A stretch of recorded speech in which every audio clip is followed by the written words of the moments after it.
तो यहां पर सबसे पहले हम ये देख रहे हैं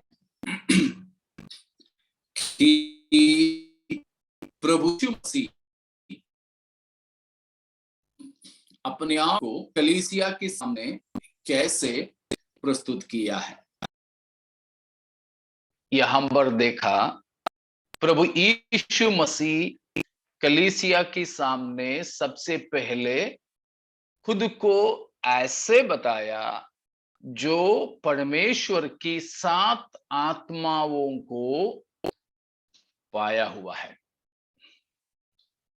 दूसरी बात, यीशु मसीह अपना परिचय देता है। यीशु मसीह 7 तारों को लिए हुए हैं, who holds the 7 stars। तो 7 आत्माओं को परमेश्वर के 7 आत्माओं को लिया हुआ यीशु। दूसरी बात, 7 तारों को लिया हुआ यीशु। और तीसरी बात हम वहां पर देखते हैं, one who knows everything regarding the church। कलीसिया के बारे में सब कुछ जानने वाला। मसीह ने कहा है कि मैं तेरा कामों को जानता हूं।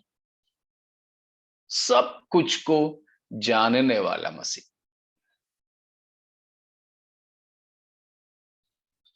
और एक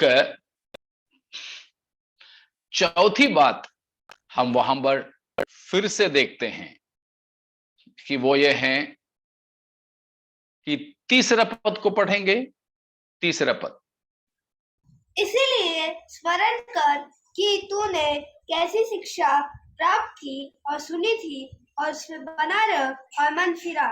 यदि तू जागरूकता रहेगा तो मैं चोर के समान आ जाऊंगा और तू कदापि न जान सकेगा। बस बस बस बस, वहां चौथी बात है, चोर की नाई आने वाला है।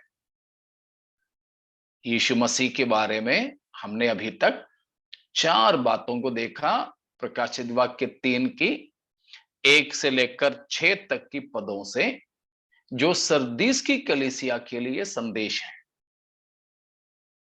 परमेश्वर के 7 आत्माओं को और 7 तारों को हाथों में लिया हुआ और सबके बारे में सब कुछ जानने वाला।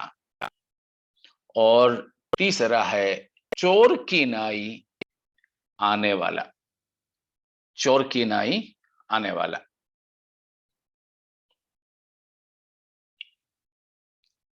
और एक 5वीं बात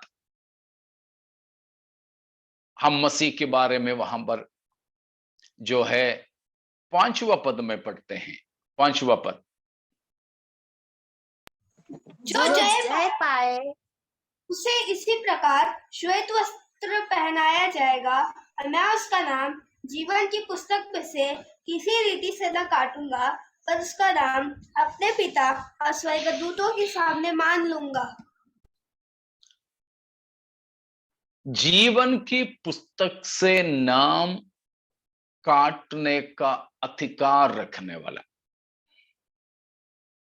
अर्थात जीवन की पुस्तक में नाम लिखने और मिटाने का अधिकार रखने वाला। ठीक है। और एक 6वीं बात है कि पिता और स्वर्गदूतों के सामने हमारे अंगीकार करने या इंकार करने का अधिकार रखने वाला। तो 6 बातें यीशु के बारे में हमें यहां से सीखने को मिलता है। समझ में आए 6 बातें?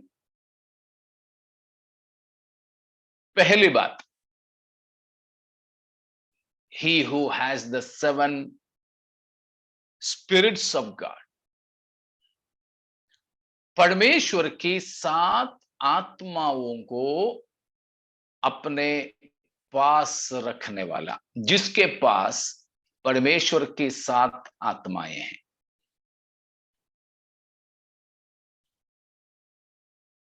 परमेश्वर कितने हैं?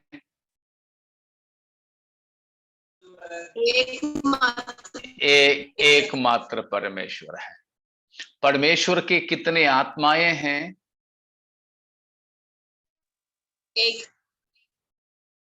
एक ही आत्मा। फिर इधर 7 आत्मा कहने का मतलब क्या है? उनका स्वभावों को दिखाने।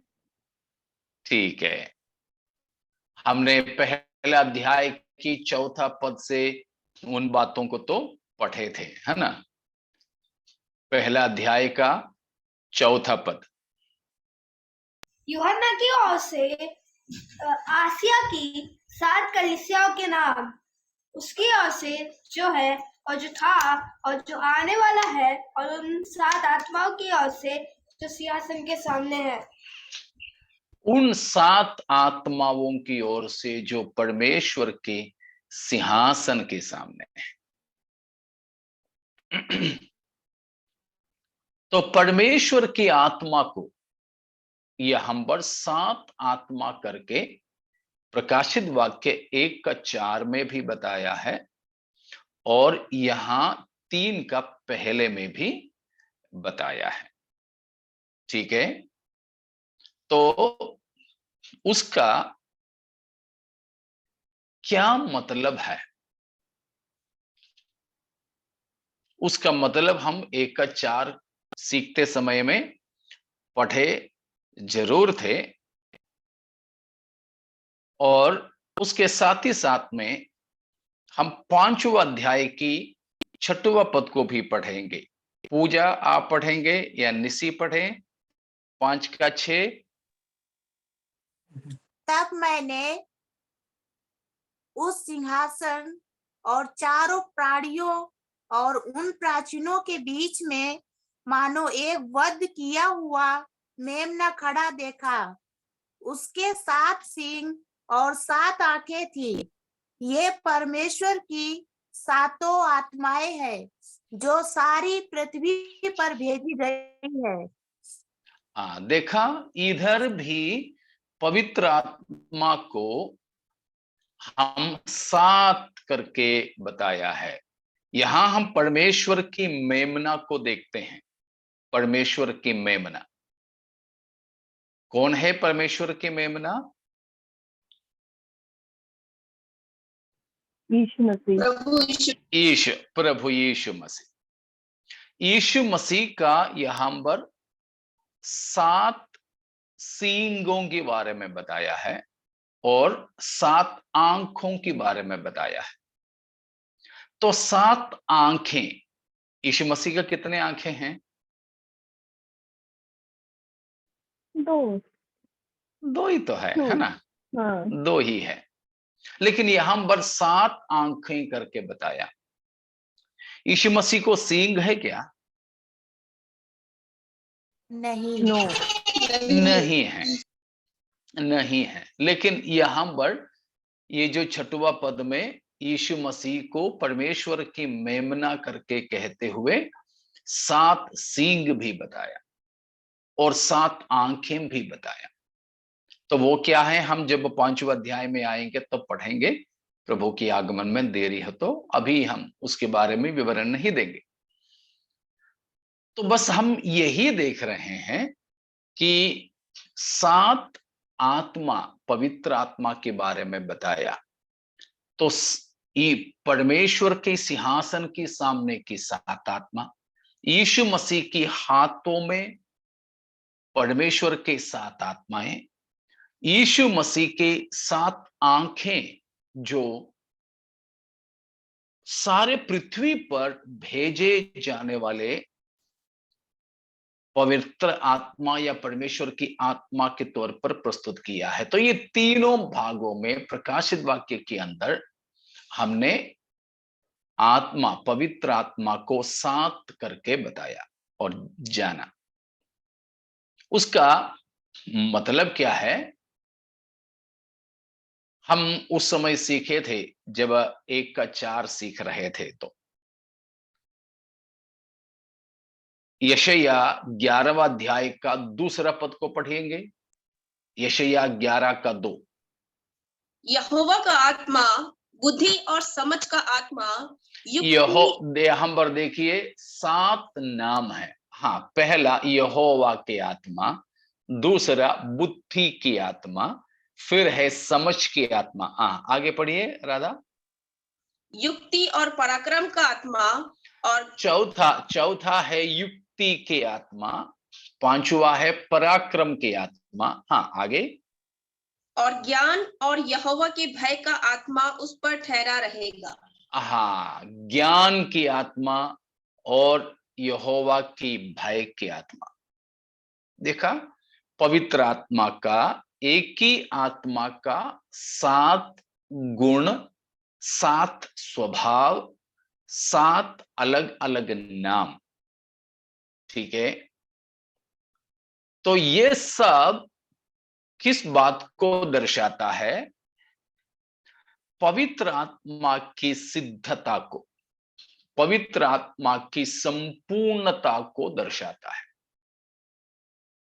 और सर्वज्ञानित्व को भी दर्शाता है। हमने 5वां अध्याय का 6ठे पद में प्रकाशित वाक्य में पढ़े थे कि यीशु मसीह के 7 आंखें, जो 7 आत्माएं हैं, सारी पृथ्वी पर भेजी जाती है। उसका मतलब ओमनीशियंस, सर्वज्ञानित्व, कि वो सब कुछ जानता है। वही बात है यीशु मसीह ने फिर से प्रकाशित वाक्य 3 का पहले में बताया, मैं तुम्हारे कामों को जानता हूं। सब कुछ जानने वाला, सब कुछ जानने वाला। तो पवित्र आत्मा, जो 7 आत्मा का मतलब शायद आपको समझ में आ गया होगा, है ना? ऐसा नहीं कि 7 अलग अलग आत्मा हो, लेकिन एक ही आत्मा, लेकिन 7 गुणों से भरपूर, 7 विशेषताओं से भरपूर, वो है यहां पर बताया। अर्थात उसको हम ऐसे बोल सकते हैं कि 7 आत्मा का मतलब, पहला मतलब 7-fold gifts of the spirit of God. पवित्र आत्मा का 7 प्रकार के वरदानों के बारे में बताया है या सूचना है, जो हमने यशायाह 11 का 2 में पढ़े। ठीक है, और दूसरी बात यह है कि 7-fold operations of the Holy Spirit in relation with 7 churches. 7-fold operations of the Holy Spirit in relation with 7 churches. 7 कलीसियाओं के संबंध में पवित्र आत्मा का 7 प्रकार के कार्यों को यह दर्शाता है। 7 कलीसियाओं के संबंध में यीशु पवित्र आत्मा का 7 प्रकार के कार्यों को यह प्रकट करती है।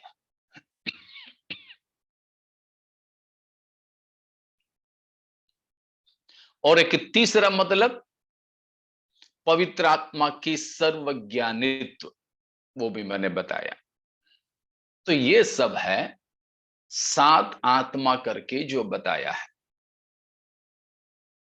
किसी को कोई शक या उलझन तो नहीं है ना, कोई कंफ्यूजन तो नहीं है ना? समझ में आ गए? पहली बात, यीशु मसीह का अपना परिचय देना।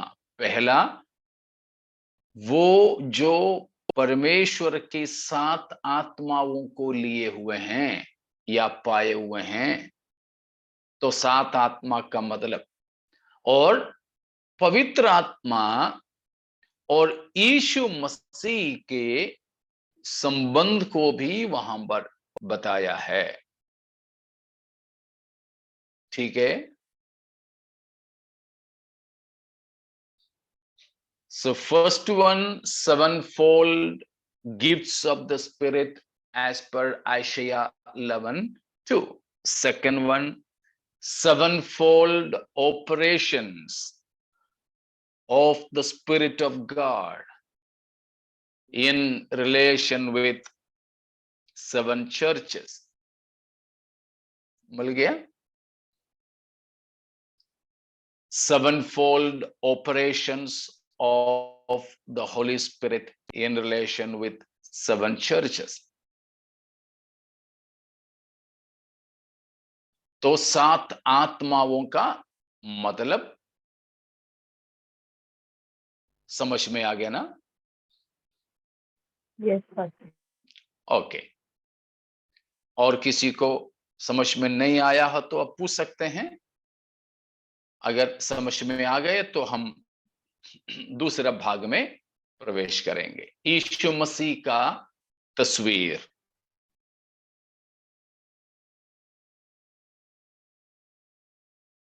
दूसरा किसी को भी कोई शक नहीं है ना? ठीक है। तो प्रभु यीशु मसीह के बारे में अपना परिचय दिया है प्रकाशित वाक्य 3 का पहले में। पहला हमने देखा जो परमेश्वर की 7 आत्माओं को लिए हुए हैं। दूसरा, जिसके हाथों में 7 तारे हैं। यीशु मसीह 7 तारों को अपने दाहिने हाथ में लिए हुए हैं। ठीक है? प्रभु यीशु मसीह 7 तारों को अपने दाहिने हाथों में लिए हुए हैं। वो भी हम पहले अध्याय में पढ़े थे, है ना? तो प्रभु यीशु मसीह के दाएं हाथ में 7 तारे हैं। पहला अध्याय का 20वां पद को पढ़ेंगे, 1 का 20 प्रकाशित वाक्य। अर्थात उन 7 तारों का भेद जिन्हें तूने मेरे दाहिने हाथ में देखा था, और उन 7 सोने की दीवटों का भेद। वे 7 तारे कलीसियाओं के दूत हैं, और वे 7 दीवट कलीसियाएं हैं। 16वां पद का शुरुआत भी पढ़ेंगे।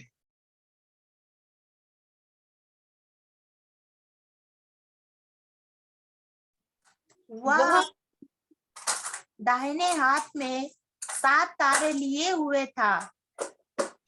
बस यीशु मसीह अपने दाएं हाथ में 7 तारे लिए हुए था।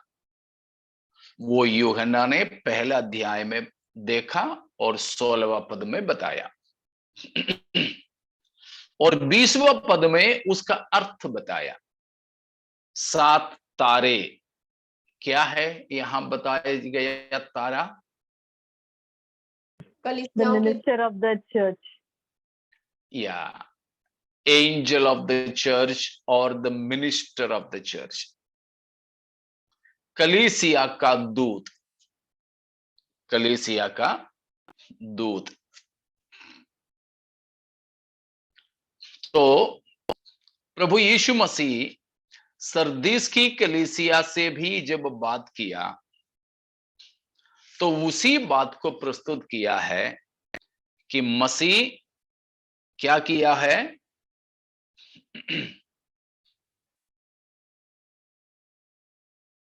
कलीसिया के दूत को अपने दाएं हाथ में लिया हुआ है, दाएं हाथ में लिया हुआ है।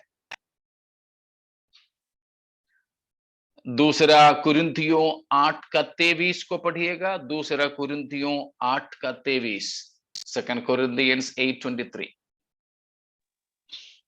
यदि कोई तीतुस के विषय में पूछे तो वह मेरा साथी और तुम्हारे लिए मेरा सहकर्मी है, और यदि हमारे भाइयों के विषय में पूछे तो वे कलीसियाओं के भेजे हुए और मसीह की महिमा है।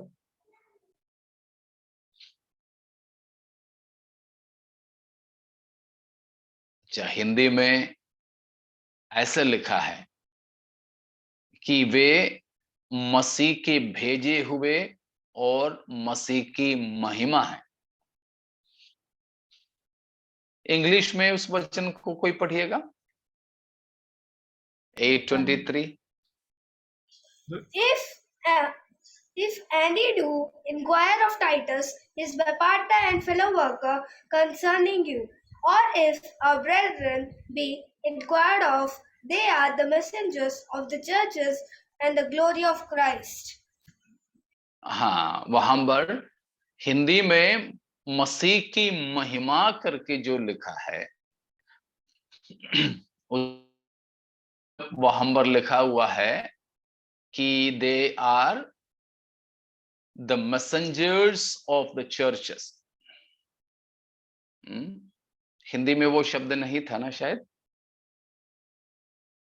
मसीह की महिमा, भेजे गए, हाँ, भेजे हुए करके जो लिखा, वो उसका परिभाषा दिया है वहां पर, मसीह के भेजे हुए, है ना, या कलीसिया की भेजे हुए, कलीसिया की भेजे हुए। हाँ, तो वही मतलब आया, भेजे हुए। मैसेंजर का मतलब है, दूत का मतलब है संदेश देकर भेजे जाने वाले, वो है दूत या angel. Angel is a person who is sent out with A message. एक संदेश देकर के भेजे जाने वाला ही दूत रहता है। यहां पर वही बात बताया, जो प्रभु के सेवा करने वाले लोग हैं, कलीसिया के जिम्मेदारियों को संभालने वाले लोग हैं, उन्हें यहां पर दूत कहा है। वे दूत, कलीसिया के दूत कहां पर है?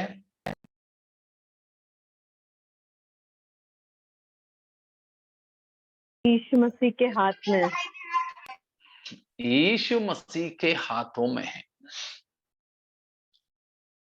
तो उनकी सुरक्षा, उनका पद, ये सारी बातें उस चीज को बताते हैं। समझ में आया ना? तो सरदीस की कलीसिया से यीशु मसीह बताते हैं, यीशु मसीह कौन है? सबसे पहली बात, परमेश्वर के 7 आत्माओं को पाने वाला। दूसरी बात, जिसकी दाहिने हाथों में 7 तारे हैं। 7 तारे का मतलब 7 कलीसियाओं के दूत हैं।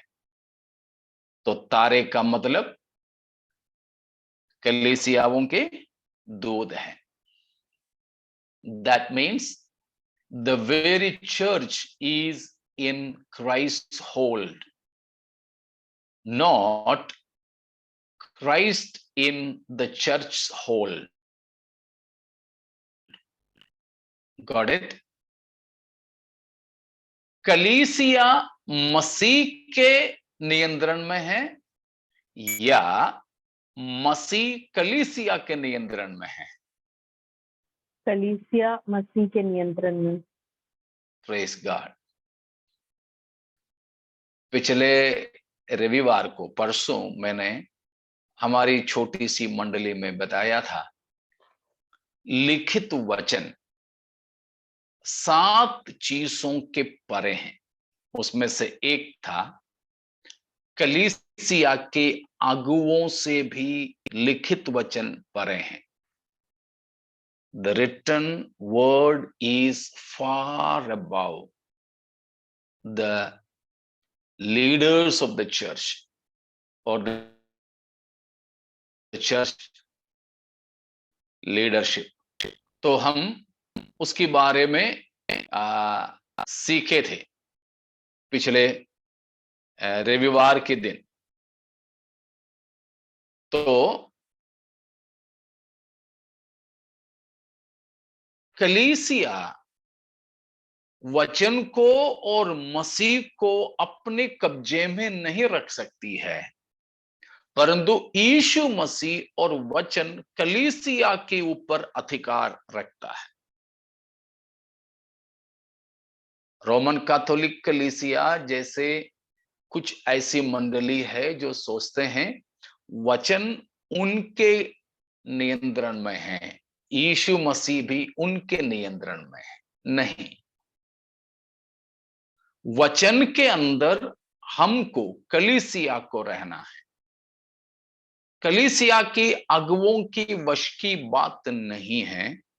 वचन अपने हिसाब से व्याख्या करना या फिर अपने हिसाब से सिखाना और यीशु मसीह को भी अपने कामों के लिए, अपने मकसदों, अपने मतलबों के लिए इस्तेमाल करना नहीं,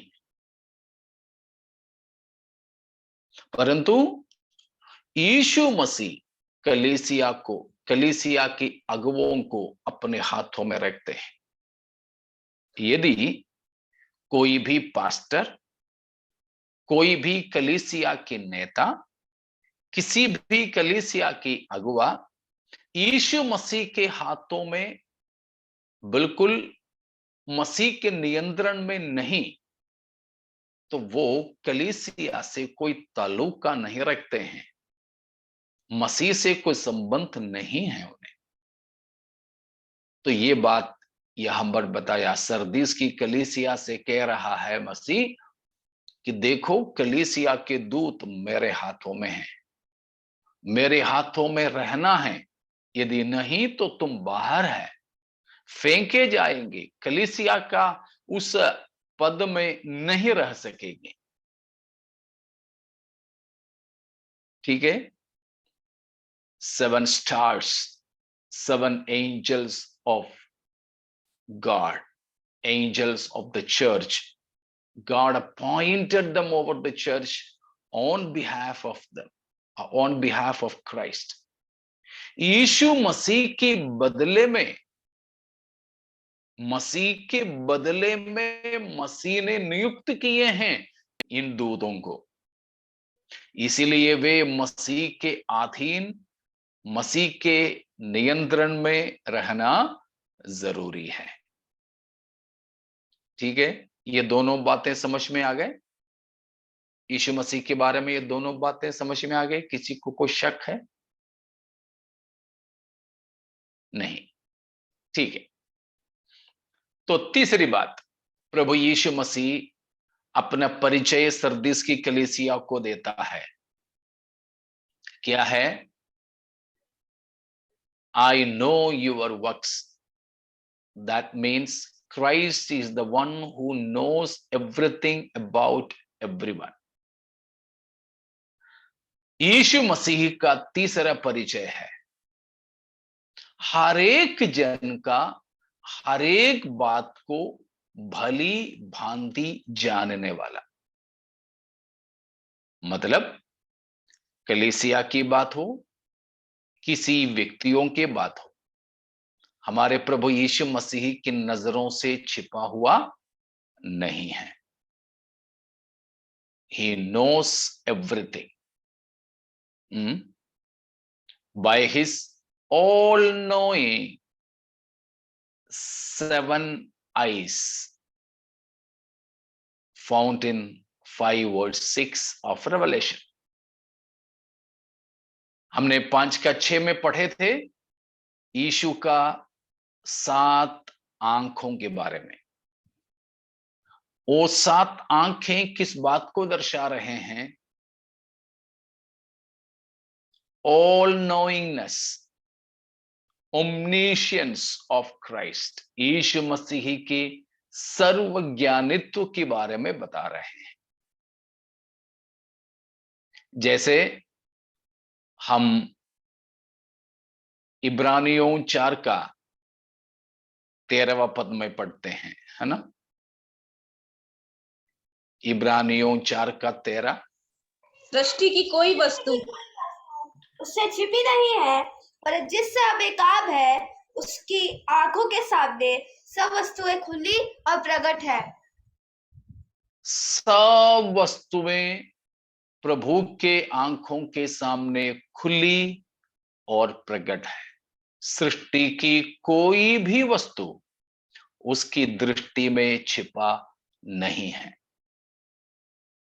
हमेशा हम इस बात को जानना है, हमारे परमेश्वर को हम धोखा नहीं दे सकते हैं। ऐसी कोई भी बात नहीं हमारे जीवन में जो हमारे प्रभु से छिपा हुआ हो। जो बातें हमसे छिपा रहे तो चलेगा, लेकिन मसीह से, हमारे प्रभु से वो कोई भी बात छिपा नहीं है। समझ में आ रहा है ना? हम मनुष्यों से झूठ बोल सकते हैं, मनुष्यों के सामने हम कपटता की पोशाक पहन सकते हैं, भक्ति की पोशाक पहन सकते हैं। जैसे मैं पिछले दिनों में भी बताया, मनुष्यों के सामने तो हम अंदर से कौवे और बाहर से कबूतर बन सकते हैं, लेकिन परमेश्वर के सामने नहीं। हम प्रभु से ये इकरार करें कि प्रभु, मेरे अंदर आपकी जानकारी के बिना कुछ भी नहीं। जैसे भजनगार ने 139वां भजन में बताया, 139 का सब बातें हम जानते हैं, है ना? उसका 1-2 वचन को पढ़ें। हे यहोवा, तूने मुझे जांच कर जान लिया है, तू मेरा उठना बैठना जानता है और मेरे विचारों को दूर ही से समझ लेता है। मेरे विचारों को दूर ही से समझ लेता है। अगला पद,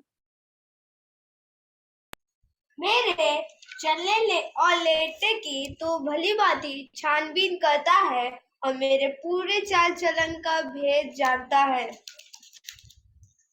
प्रेज़ गॉड। इस तरह पूरा भजन संहिता में बताया कि हमारे प्रभु हमको भली भांति जानता है। परमेश्वर की जानकारी के बिना हमारे जीवन में कुछ भी नहीं है।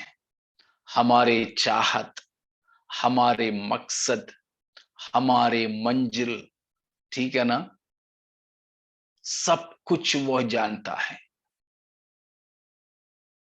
हम मन में कुछ रखकर बाहर से और कुछ दिखा सकते हैं।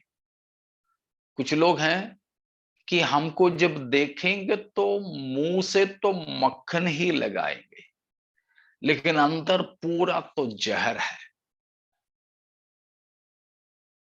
हम लोग बोलते हैं कि दाढ़ से, दाढ़ बोलते हैं ना इधर वाला दांत को, हाँ अंकल। हाँ, दाढ़ से तो हम पिसेंगे, दाढ़ को पिसाकर सामने वाले दांतों से मुस्कान दिखा सकते लोगों को। मैं तो जोलियान को देख करके हंसूंगा, लेकिन अंदर की दाढ़ों से तो मैं उनके विरोध में दांत पीस रहा होगा। बेचारी आंटी को नहीं पता चलेगा, वो तो मेरा मुस्कान ही देखेगी। लेकिन परमेश्वर से हम ये नहीं कर सकते हैं। हमको ये बात मालूम होना चाहिए। जब ये पहचान हमारे अंदर होना, तो हम दो चेहरे दिखाने नहीं जाएंगे। ये मुझे बहुत शक लगता है, मुझे अभी तक समझ में नहीं आया ये पवित्र शास्त्र वचन के अच्छे अच्छे जानकार लोग भी, पहचानने वाले लोग भी दो दो तीन तीन तरह की स्वभाव रखते हैं। अकेले में कुछ और है, देखेंगे तो कुछ और है, किसी के सामने कुछ और है, दूसरों के सामने और कुछ है। लेकिन आज फिर से इस बात को जान लीजिए कि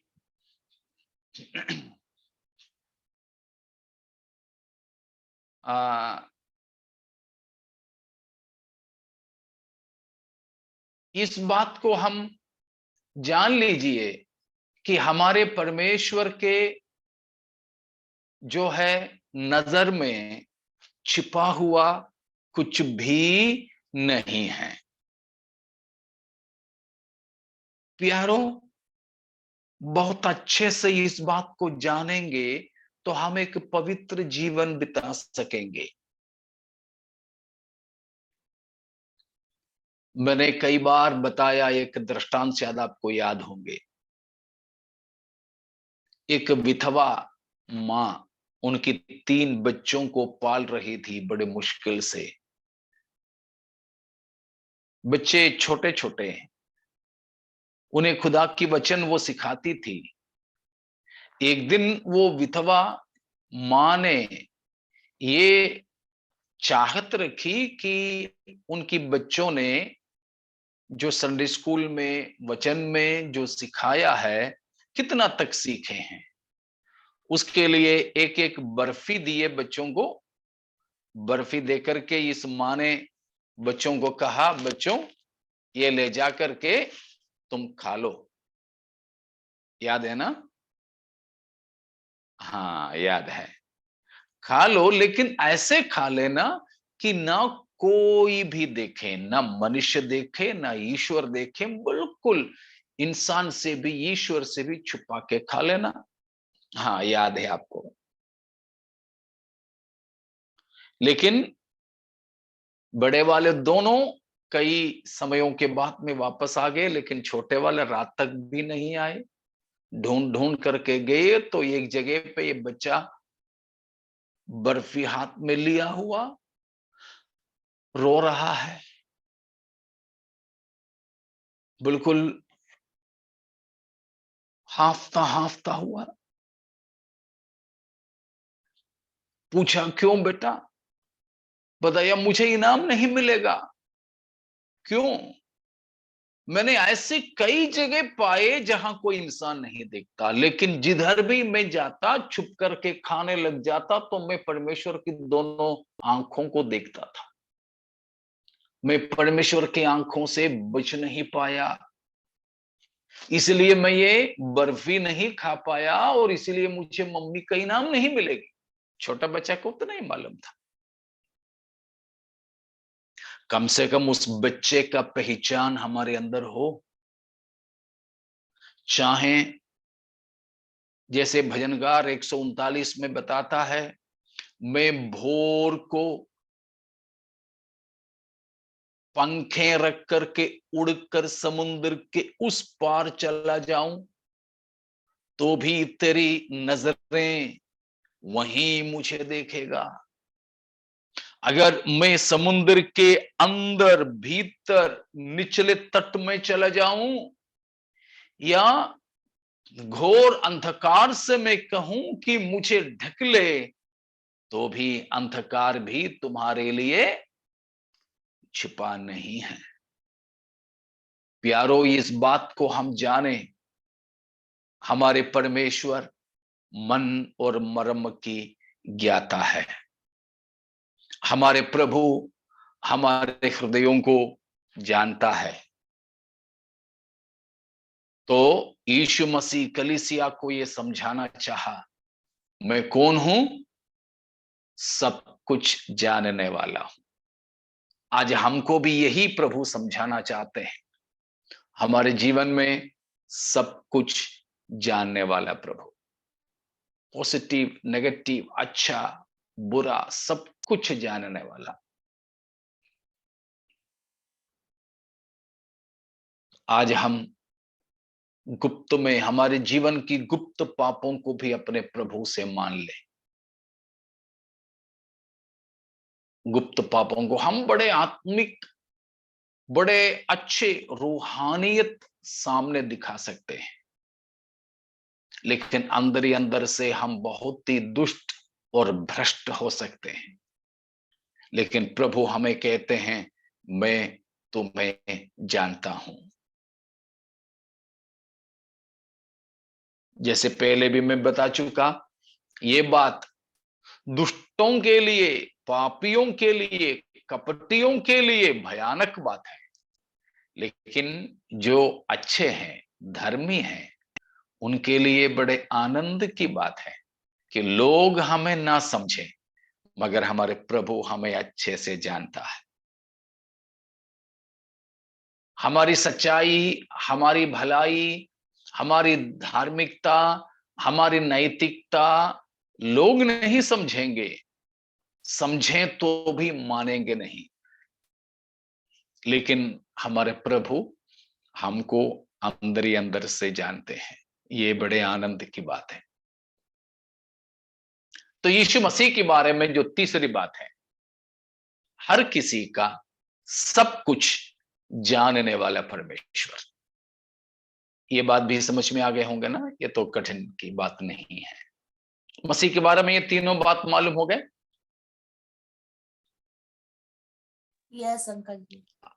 ओके, अभी तक में कोई शक नहीं है ना किसी को?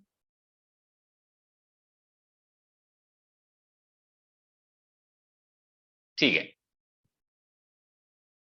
तो फिर चौथी बात, यीशु मसीह अपने बारे में जो चौथी बात बताया वो क्या है? तीसरे पद में बताया है। हाँ, क्या है बताइए? चोर की नाई आने वाला। यीशु मसीह चोर की नाई आने वाला,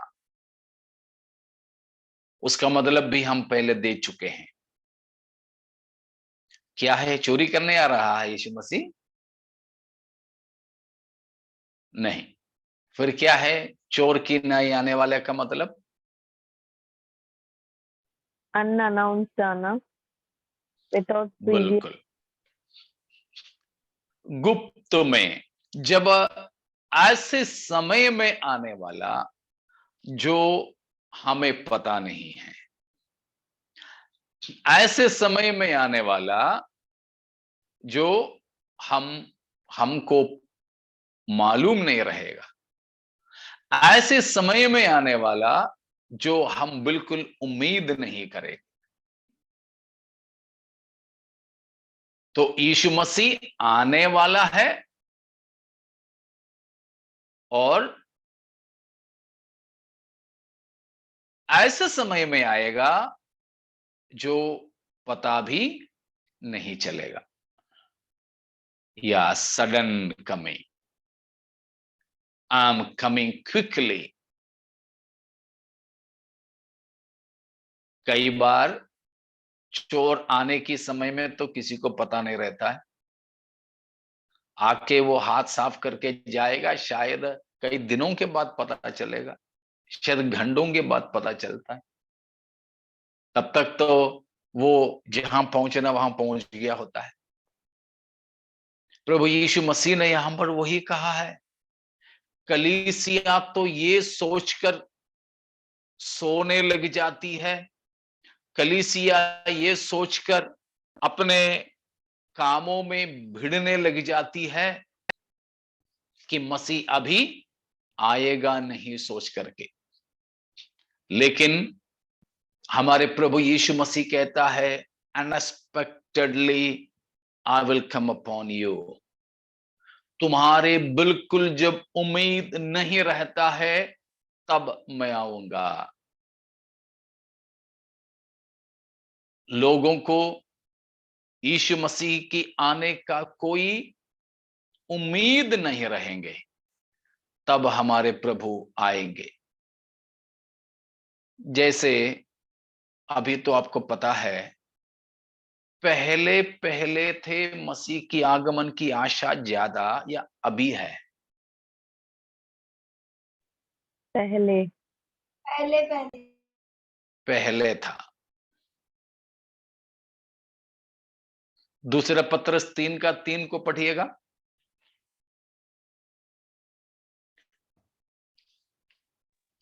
पहले यह जान लो कि अंतिम दिनों में हंसी ठट्ठा करने वाले आएंगे, जो अपनी ही अभिलाषाओं के अनुसार चलेंगे। हाँ, आगे। और कहेंगे, उसके आने की प्रतिज्ञा कहाँ गई? क्योंकि जब से बाप दादे सो गए हैं, सब कुछ वैसा ही है जैसा सृष्टि के आरंभ से था। ठट्टा करने वाले, हंसी मजाक करने वाले, यीशु मसीह के आगमन की सिलसिले की बात है ये, ठीक है ना। वैसे ही हंसी मजाक करने वालों के बारे में नहीं बताया, लेकिन प्रभु यीशु मसीह के आगमन की बात को लेकर के मजाक करने वाले लोग, और वे हंसी मजाक करते हुए ये पूछते हैं कि उसकी आगमन की आशा, वायदा कहां है? अरे इतना दिनों से तो इंतजार किया ना, नहीं आया, छोड़ो। कई बार हम लोग सरकारी गाड़ी आने के इंतजार में बस स्टॉप में खड़े रहते हैं, आए नहीं गाड़ी, तो बोले चलो फिर टैक्सी करके चले जाते हैं। टैक्सी में बैठ गए, आधा किलोमीटर चले, तब तो देखो सरकारी गाड़ी हमें पार करके चली गई। उम्मीद नहीं था, बिल्कुल प्रतीक्षा नहीं किए। ठीक वैसे ही यहां प्रभु यीशु मसीह की आगमन होगा। क्या हम विश्वास करते हैं हमारे प्रभु यीशु मसीह आएंगे? Yes, definitely. हालेलुया, बिल्कुल हमारे प्रभु आने वाला है। लेकिन इंतजार करते करते काफी लोग थक जाते हैं, सोचते हैं अभी नहीं आएंगे, अभी नहीं आएंगे। उस समय होगा हमारे प्रभु की आगमन। तो वही बात यहां पर कहा, चोर की नहीं आएगा। जब सरदीस की कलीसिया जैसे उम्मीद न करने वाले समय में आए, तो मसीह के साथ में जाना भी मुश्किल हो जाएगा, यहीं रह जाएंगे। तैयारी हम करें वहां जाने के लिए, हमेशा हम तैयार रहें, हमेशा हम तैयार रहें।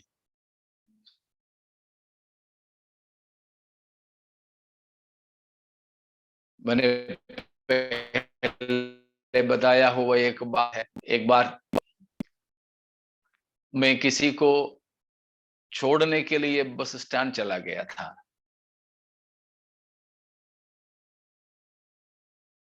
तो टिकट वगैरह कटवाया, बस में बैठ गए, सामान रख दिया। थोड़ी देर के बाद में उन्होंने बोला मैं अब भी आता हूं। कहां जा रहे करके भी कुछ बताया नहीं। हम लोग वहीं उनको छोड़ने आए थे, वहीं खड़े हैं। बस जाने का टाइम हो गया, बस वालों ने घंटी मारा। हमने कहा रुको रुको, एक सवारी। हमने यूं ही बोल दिया कि वो बाथरूम गया है, अभी आएगा। लेकिन 2 मिनट, 4 मिनट, 5 मिनट आए नहीं, तो बस वाले बोले अभी हम नहीं रुक सकते, हम जा रहे हैं। हम चिल्ला रहे हैं, वो तो चला ही गया। उसी व्यक्ति के साथ एक नहीं, एक से अधिक बार ऐसी घटना हुआ। चले गए, काफी सामान भी उनको नष्ट हुआ। देखो, हमारे जीवन में ऐसा ना हो। हमारे मसीह आएंगे, यहां रुकने नहीं आ रहे हैं। बस आकर अपने भक्तों को ले जाने के लिए आ रहे हैं। मसीह यहीं रहने नहीं आ रहे हैं, फिर किस लिए आ रहे हैं? हमको ले किस? जाने के लिए। हालेलुया। यूहन्ना 14:3। और यदि मैं जाकर तुम्हारे लिए जगह तैयार करूं तो फिर आकर तुम्हें अपने यहाँ ले जाऊंगा कि जहाँ मैं रहूं वहां तुम भी रहो। तो मसीह क्यों आ रहे हैं? किस लिए आ रहे हैं? हमको ले जाने के लिए आ रहे हैं। हमको ले जाने के लिए आ रहे हैं। इब्रानियों 9:28। इब्रानियों 9:28। वैसे ही मसीह भी बहुतों के पापों को उठा लेने के लिए एक बार बलिदान हुआ, और जो लोग उसके बाद जोते हैं उनके उद्धार के लिए दूसरी बार बिना पाप उठाए हुए दिखाई देगा। प्रभु यीशु मसीह एक बार प्रकट हुआ था हम सबके पापों को उठा ले जाने के लिए, लेकिन अब दूसरी बार प्रकट होंगे हमारे पापों को उठा ले जाने के लिए नहीं, परंतु हमको जो उद्धार पाए हैं तैयार रहते हैं अपने साथ उठा ले जाने के लिए। समझ में आ रहा है ना? मसीह पहली बार आया था पापों को उठा ले जाने के लिए, लेकिन अब आने वाला है हमको उठा अपने साथ ले जाने के लिए। उसके लिए हमको तैयार रहना है। उसके लिए मसीह इंतजार नहीं करेंगे। अब हमारे लिए प्रभु इंतजार कर रहे हैं। अभी मसीह हमारे लिए इंतजार कर रहे हैं, लेकिन जब मसीह आएंगे तब हमारे लिए रुकेगी नहीं, नहीं रुकेगी। वो है, वो चोर की नाई आने वाला है।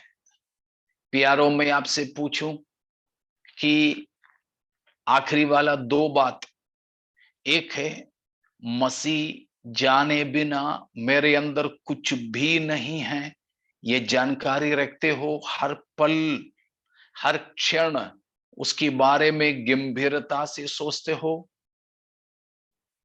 और दूसरी बात, क्या प्यारों हम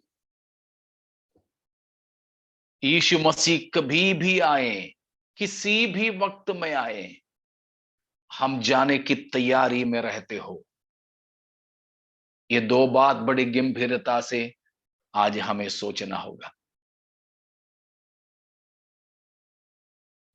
समझ में आया ना?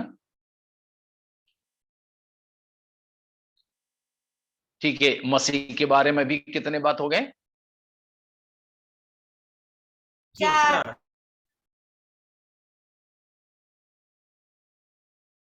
ठीक है, अब अगली बात क्या है? अगली बात मसीह के बारे में,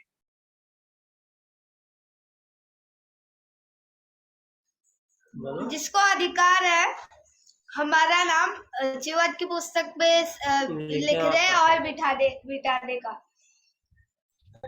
हाँ, 6वां पद से हम पढ़े थे, हमारे नाम जीवन की पुस्तक में लिखने और मिटाने का अधिकार रखने वाला है यीशु मसीह।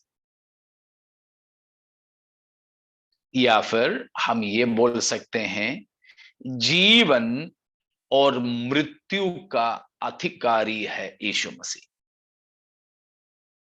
हमारे नाम जीवन की पुस्तक में लिखना या मिटाना एकमात्र अधिकारी हमारे प्रभु है।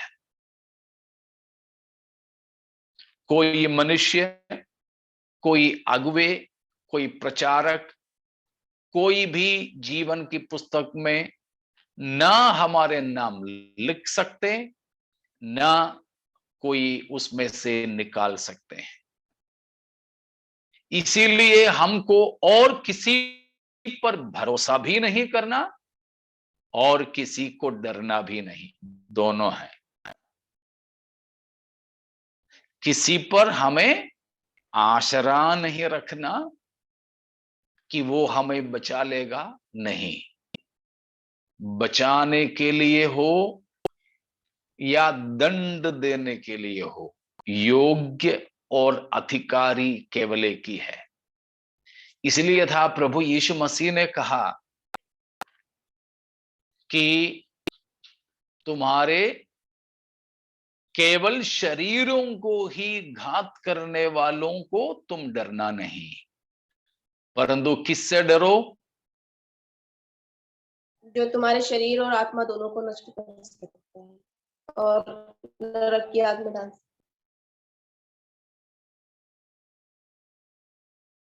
हाँ, जो तुम्हारे शरीर को भी, तुम्हारी प्राणों को भी नरक में डालने की अधिकार रखने वाले से डरे। समझ में आ रहा है ना?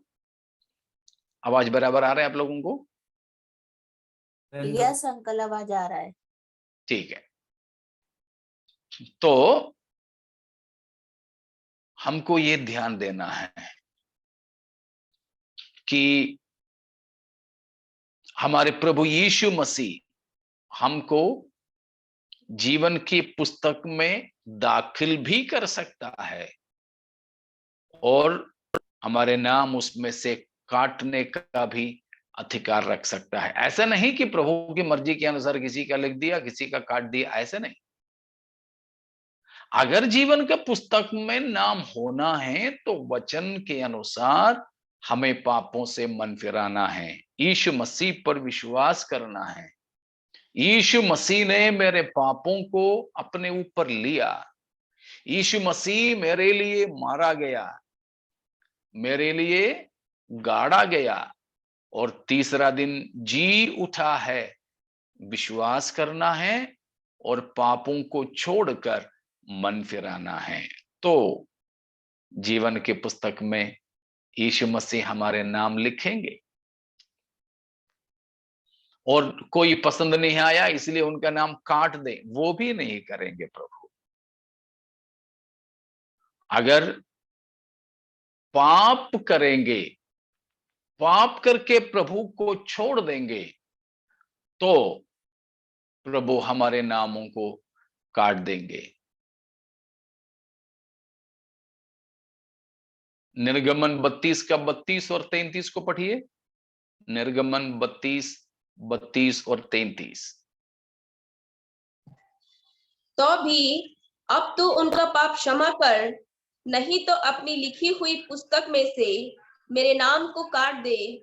यहोवा ने मूसा से कहा, जिसने मेरे विरुद्ध पाप किया है उसी का नाम मैं अपनी पुस्तक में से काट दूंगा।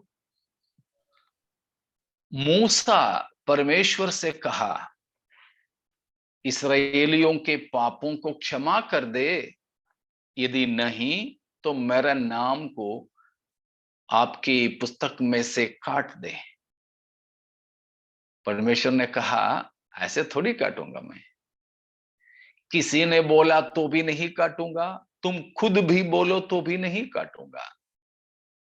लेकिन जीवन की पुस्तक में से नाम काटने का एक ही उपाय है, परमेश्वर के विरोध में पाप करना। जो भी पाप करता है और अपने जीवन को अपवित्र बनाता है, उसका नाम जीवन की पुस्तक से काटा जाएगा। ये बड़े खतरा है प्यारो। हमारे प्रभु का जो है अधिकार, क्षमा करने का भी अधिकार है, दंड देने का भी अधिकार है। इसमें से बड़ा अधिकार कौन सा है? क्षमा करने का अधिकार बड़ा है या दंड देने का अधिकार बड़ा है? क्षमा करने का अधिकार बढ़ाया। क्षमा करने का अधिकार बड़ा है?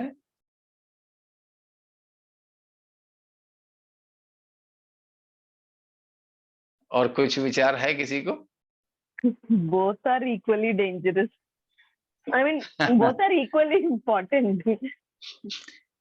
या फिर भी ज्यादा अधिकार किससे, किस वजह से हम अपने प्रभु के भय खाएं? कि दंड देने के अधिकार है इसलिए, या क्षमा करने के अधिकार है इसलिए? दंड देने का अधिकार। दंड देने का अधिकार है इसलिए, क्षमा करने का है इसलिए। अच्छा, तो मैं पुराने विश्वासी की बात मानूं कि अभी के विश्वासी की मानूं? क्षमा करने का अंकल, क्षमा करने का। क्षमा करने का। अच्छा, अभी 2 हो गया। अभी 2 हो गया। अन्य तो पुराने वाली भी है, अभी वाली भी है। तो फिर ठीक है, हम सीधे वचन में ही देखेंगे क्या है। भजन संहिता 130 उसका 3 और 4 को पढ़ेंगे। इसलिए यदि तू अधर्म के कामों का लेखा ले तो हे प्रभु कौन खड़ा रह सकेगा। परंतु तू क्षमा करने वाला है जिससे तेरा भय माना जाए। अब बताओ,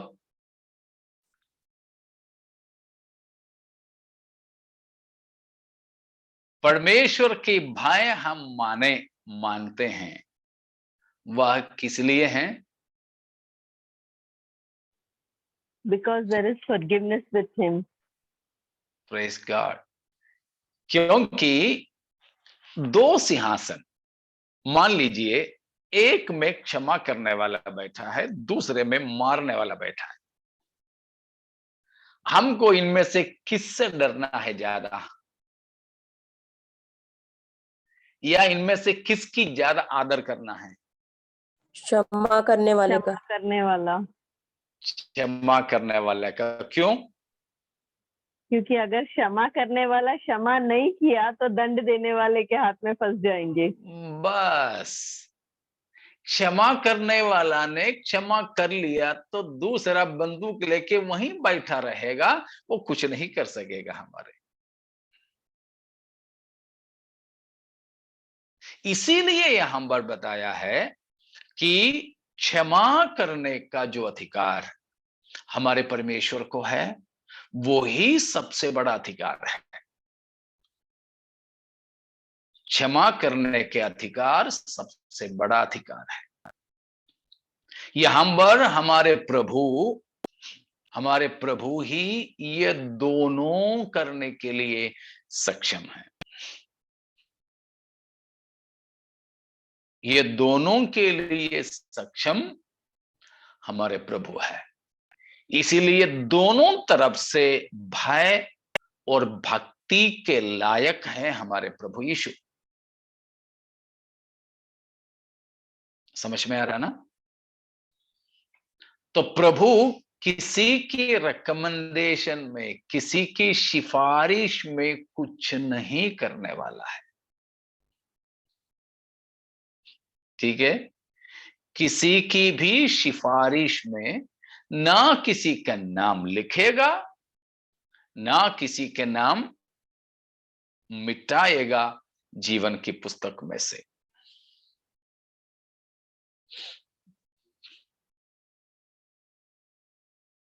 तो जीवन और मृत्यु की अधिकारी हमारे प्रभु है। यीशु मसीह का अधिकार की गंभीरता, मसीह की अधिकार की जो है बहुतायता यहां पर प्रस्तुत है। यहां पर प्रस्तुत है। उसी के सिलसिले में है 7वां बात भी जो है, 7वां की छठवा ना, छठवा। उसी पद में यीशु मसीह के बारे में एक 6वीं बात और बताया है। वो है पिता और स्वर्गदूतों के सामने हमारे नाम लेने इंकार करने या अंगीकार करने के लिए हमारे मसीह अधिकारी है। हमारे नाम पिता और स्वर्गदूतों के सामने मानने के लिए या इंकार करने के लिए वो ही अधिकारी है।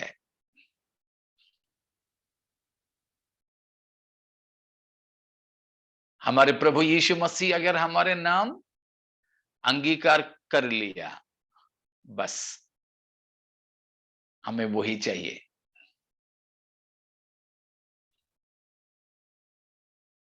हमको इस संसार में कोई जाने ना जाने, हम कितना भी ख्याति पाए या ना पाए, ठीक है, लेकिन कौन हमको जानना चाहिए?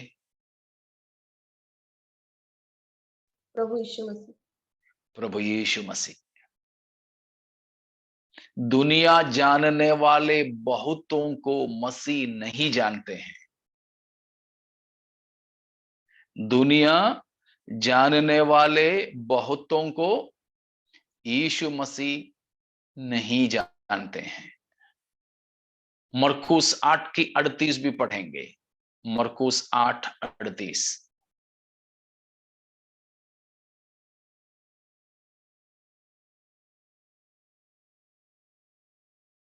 हाँ, सुरजीत ब्रदर पढ़ लीजिए। सुरजीत ब्रदर पढ़ लीजिए जी। आप शुरू कर रहे थे। हाँ जी, 38। जो कोई इस व्यभिचारी और पापी जाति के बीच मरकुस 8 की हाँ पढ़ लीजिए वही। जी।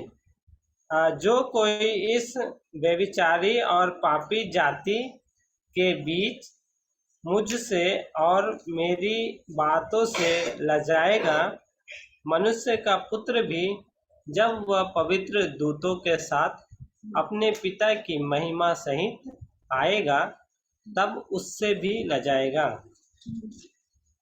Praise God. उन्हीं बातों को हम मत्ती 10 का 32 और 33 में भी देखते हैं। यीशु मसीह ने कहा है कि प्रभु यीशु मसीह अपने महिमा के साथ आएंगे, मतलब न्याय की समय की बात कर रहे हैं। न्याय करने के समय में प्रभु यीशु मसीह हमारे बारे में, अरे तुम कौन है, मैं तो तुम्हें नहीं जानता हूं, बोलना नहीं चाहिए। इस संसार में अगर प्रभु यीशु मसीह के बारे में गवाही देने से हम ले जाते हैं, तो न्याय के दिन में हमारे बारे में, हमारे गवाही देने के बारे में, हमारे नाम लेने के बारे में, हमारी पहचान बताने के बारे में प्रभु भी ले जाएगा। वही बात प्रकाशित वाक्य में सरदीस कलीसिया से यीशु मसीह ने कहा कि जिनका वस्त्र श्वेत है, जिनका जीवन पवित्र है, जिनका नाम जीवन की पुस्तक से मिटाया नहीं गया है, उनका नाम मैं पिता और स्वर्गदूतों के सामने मान लूंगा, अंगीकार करूंगा। समझ में आया ना? तो हमको चाहिए, हमें प्रभु यीशु को ये जो 6 पहचान दिया है, इन 6 पहचानों के अनुसार जानकर हमारे प्रभु के पीछे चलते रहें। जैसे सरदीस की कलीसिया को मसीह ने अपना परिचय कराया, अपना पहचान दिया। ये कम से कम 6 पहचान, इसमें से हम मसीह के बारे में जान ले। पहला पहचान, यीशु मसीह अपने आप को कैसे बताया, कैसे प्रस्तुत किया? पहला, He जिसके who पास holds परमेश्वर this, की he has the seven सात spirits. आत्माएं हैं, 7 spirits of God. हाँ, दूसरा, जिसके पास 7 ताराएं 7 हैं, stars. हाँ, दाएं हाथ में 7 तारों को लिया हुआ। तीसरा, He knows everything about everything.